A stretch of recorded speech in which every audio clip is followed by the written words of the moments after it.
Hello again, everybody. It's Plowboys Ghost channel. I want to show you a new purchase, new acquisition here. Of course, I don't keep an unloaded gun, so once again, let me unload it for the purposes of showing it off.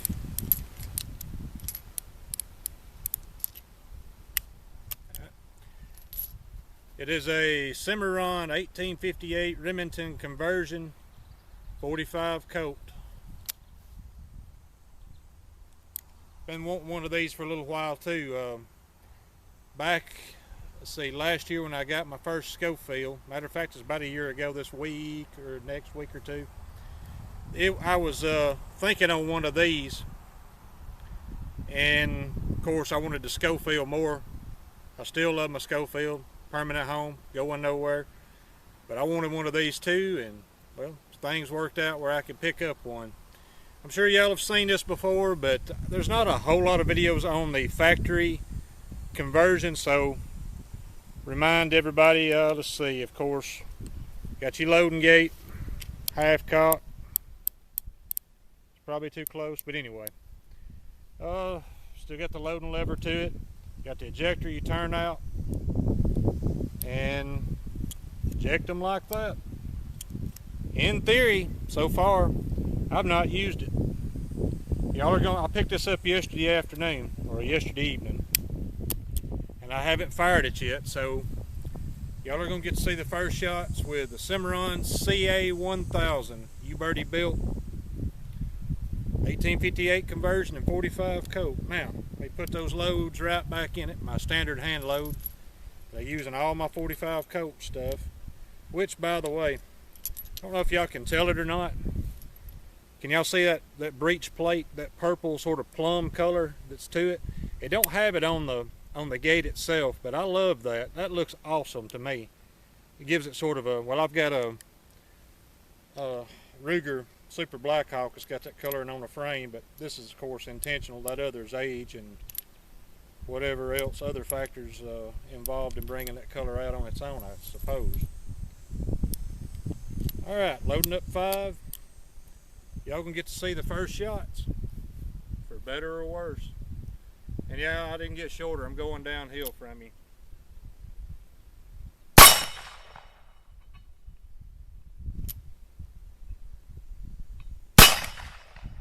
Y'all, I've got to go move my plate. Hang on just a second. When I hit it, some shipper took it. Sucker just turned right around. All right, I got it turned back around. I shouldn't have took that second shot. It was turned sideways. I hit it, it glanced off, and I watched it go over and hit 10 foot to the left on past the target. So it just glanced off of it and went over there. And I can see the hit on it.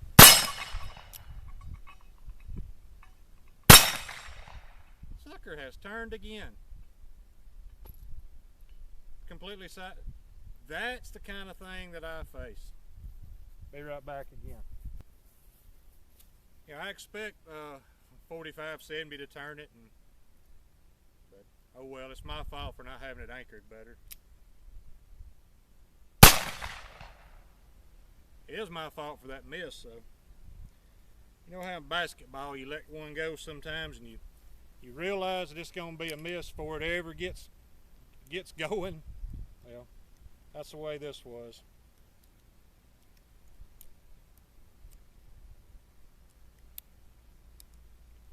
Alright, got a little user error going on. You got to remember to I've got to remember to pull the ejector back out of the cylinder. I'm used to springs doing that for me.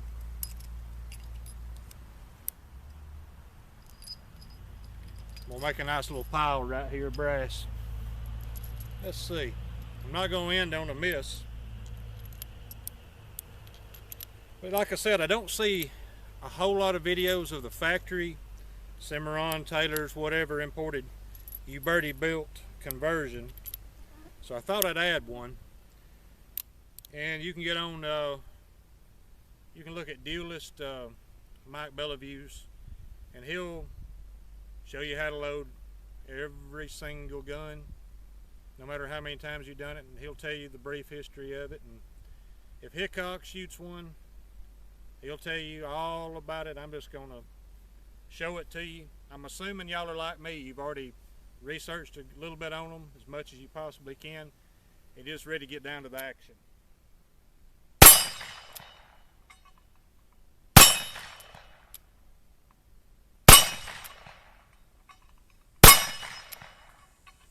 I'm not counting. We were right.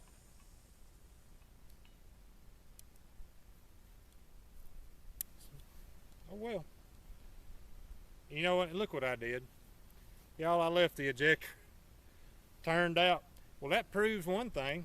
It's not going to get in the way if you leave it out. It just gets in the way if you leave it down in the chambers that you just ejected and you go to try to turn the cylinder. Then it's really in the way. Once again, my standard load for all my 45 Colts, all 5 of my guns, and they're all standard pressure guns, no plus P Rugers or anything. All of them I use this same load in, and that's a 255 grain bullet that I cast, a Lee bullet, over 8.2 grains of universal powder. And that is probably way too close. But anyway, I'm just glad we could do a gun video instead of some more politics.